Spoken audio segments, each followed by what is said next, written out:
আসসালামু আলাইকুম। প্রিয় দর্শক, সবাইকে স্বাগত জানাচ্ছি আমাদের আজকের আয়োজনে। আপনাদের সাথে আছে আমি ওয়াহিদ ফারুকি। প্রিয় দর্শক, আজ আমাদের সাথে উপস্থিত রয়েছেন Mahdi Mowlaei Arani, cultural counsellor, Islamic Iran cultural centre, Dhaka. Sir, আপনাকে স্বাগত জানাচ্ছি আমাদের আজকের আয়োজনে। বিসমিল্লাহির রহমানির রহিম। আমিও আপনাকে এবং আপনার সব দর্শক মণ্ডলীকে আমার পক্ষ থেকে শুভেচ্ছা এবং স্বাগতম জানাচ্ছি। বিশেষ ধন্যবাদ জানাচ্ছি আপনার আসলে আমাকে আমন্ত্রণ জানানোর জন্য।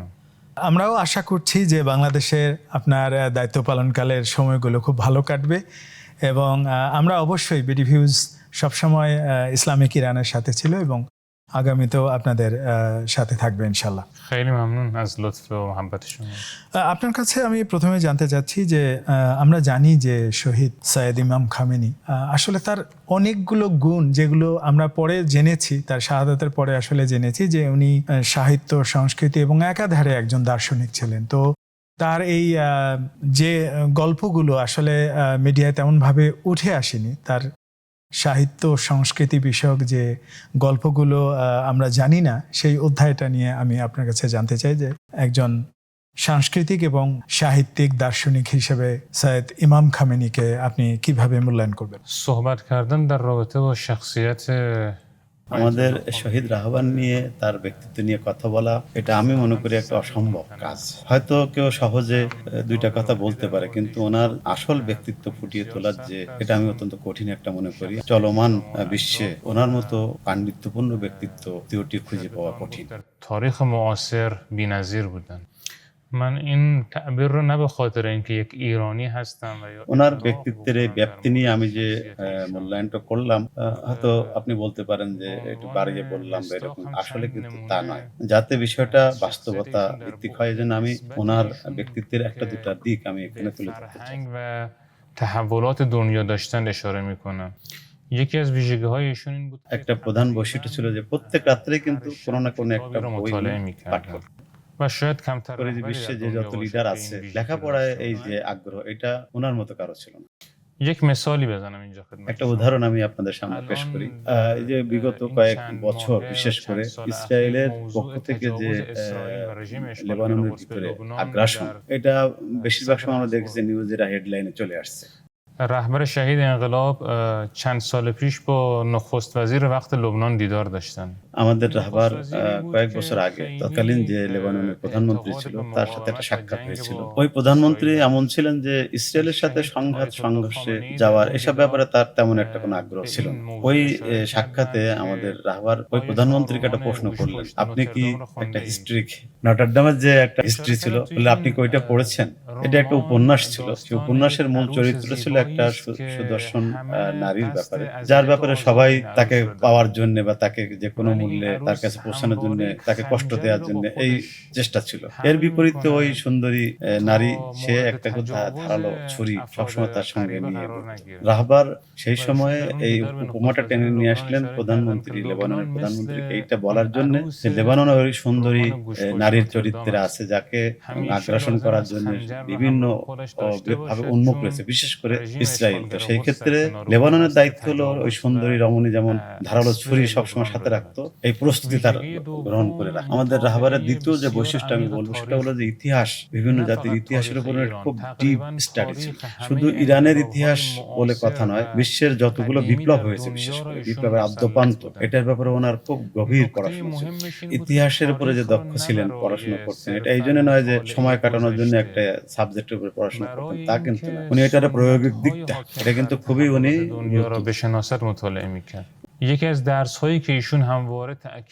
একটা মূল্যায়ন ছিল বিশ্বের বিভিন্ন বিপ্লবের। বিশ্বের বেশিরভাগ বিপ্লবগুলো শুরুতে যে স্লোগান নিয়ে, যে মোটো নিয়ে তারা অগ্রসর হয়েছে, শেষের দিকে তারা সেটার উপরে বহাল ছিল না। আর একটা মূল্যায়ন ছিল যে অনেক বিপ্লব শুরুতে সফলতা দেখালো, পরবর্তীতে তাদের পতন হয়েছে। এর পিছনে কারণ হলো তাদের নেতৃত্বের মধ্যে দুর্বলতা এবং পরাশক্তিকে ভয় পাওয়া। আর একটা কারণ হিসেবে চিহ্নিত করেছেন অনেক বিপ্লব শেষে যে তার ফেলিওর হওয়ার কারণ, সেই জনগণ তাদের পাশ থেকে সরে যাওয়া। আর এই কারণেই তিনি সবসময় ইরানের ইসলামী বিপ্লবের পাশে জনগণকে পেতে চেয়েছেন এবং সেই জন্য কাজ করেছেন।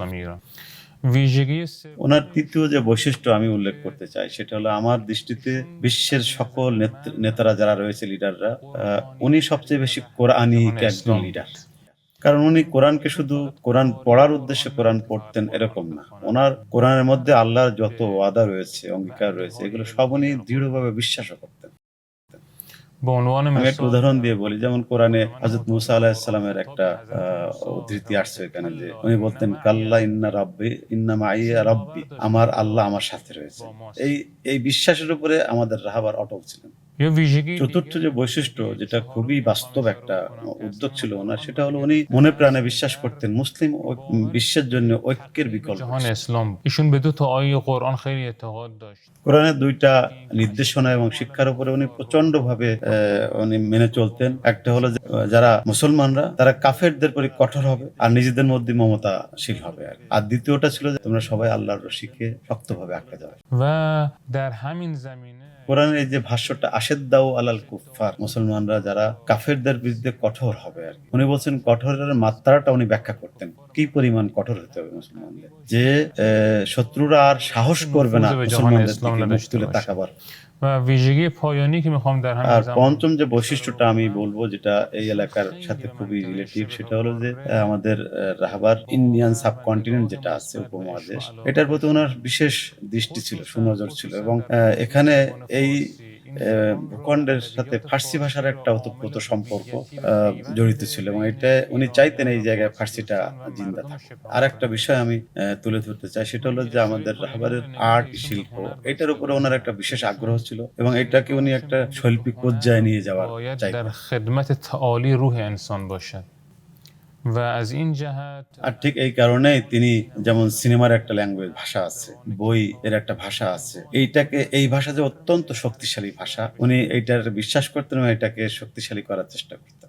আমি যদি এই সবগুলো বৈশিষ্ট্যকে এক জায়গায় একটা বাক্যে বলতে চাই, যে উনি এই বৈশিষ্ট্যগুলো দিয়ে এমন একটা জাতি বিনির্মাণ করলেন যে ওনার শাহাদাতের পরে যেখানে সবাই চেয়েছিল ইরানি জাতি ধসে পড়বে, হলো তার বিপরীত। পুরো জাতি আজকে জাগ্রত হয়েছে এবং তারা একটা ইসরায়েল আমেরিকার মতো শক্তিকে তারা রুখে দিয়েছে। আমি যদি در حالی که در خیلی এটা আমরা তখন বুঝবো গুরুত্বটা, যখন দেখবো যে বিশ্বের অনেক জায়গায় যখন কোনো বিপ্লব, কোনো জাতির প্রধান নেতা তাকে হত্যা করা হয়েছে, শহীদ করা হয়েছে, এরপরে তারা কিন্তু পিছু হটতে বাধ্য হয়েছে।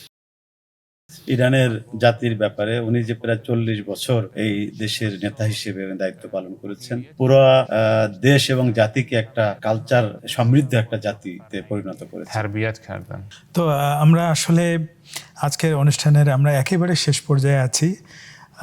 আজকে একটু সময় বেশি পেলে আমাদের ভালো লাগতো, তবে আমরা আশা করছি পরবর্তীতে ইমাম খামেনির জীবন নিয়ে আমরা অনেক আলোচনা করব, এবং এই বিষয়ে জনাব মাহদি মাওলাইয়া আরানিকে আমরা পাবো এই আশাই করছি। তো আমাদের বিডিভিউজের পক্ষ থেকে তাকে অসংখ্য ধন্যবাদ, আমাদের সাথে উনি সময় দিয়েছেন, এবং আমরা আশা করছি ইরানের সংস্কৃতি এবং সাহিত্য, সিনেমা সব বিষয়ে বাংলাদেশ অনেক উপকৃত হবে, এই বিষয়ে ওনার একটা ভূমিকা থাকবে, এই আশাবাদ রেখে আজকে শেষ করছি। من خیلی ممنونم از আমি আমার পক্ষ থেকে আপনাকে অনেক ধন্যবাদ জানাচ্ছি। আমি বেশ অল্প কয়েকদিন এসেছি, এর মধ্যে আমি আপনাদেরকে, এদেশের মানুষদেরকে, এদেশের প্রকৃতিকে অত্যন্ত শান্তিপূর্ণ এবং আমার প্রিয় একটা জায়গা হিসেবে পেয়েছি। আমার বিশ্বাস এটা, যদি আমাদের দুই ভ্রাতৃপ্রতিম দেশের মধ্যকার যদি সাংস্কৃতিক এবং অন্যান্য সম্পর্ক বন্ধনগুলো শক্তিশালী হয়, এটা আমরা বিশ্বে একটা ভূমিকা রাখার জন্য আমাদের সাহায্য করবে। আমরাও আশা করছি বাংলাদেশ এবং ইরানের এই সম্পর্ক এগিয়ে যাবে। প্রিয় দর্শক, আমরা কথা বলছিলাম ইমাম খামেনি সহি তার জীবনের একটা দিক নিয়ে, সাহিত্য, সংস্কৃতি এবং চলচ্চিত্রের ব্যাপারে তিনি কতটা সচেতন ছিলেন। আমরা এই বিষয়ে হয়তো ভবিষ্যতে আরো কথা বলবো। সেই পর্যন্ত সবাই ভালো থাকুন, সুস্থ থাকুন আর নিরাপদে থাকুন। খোদা হাফেজ।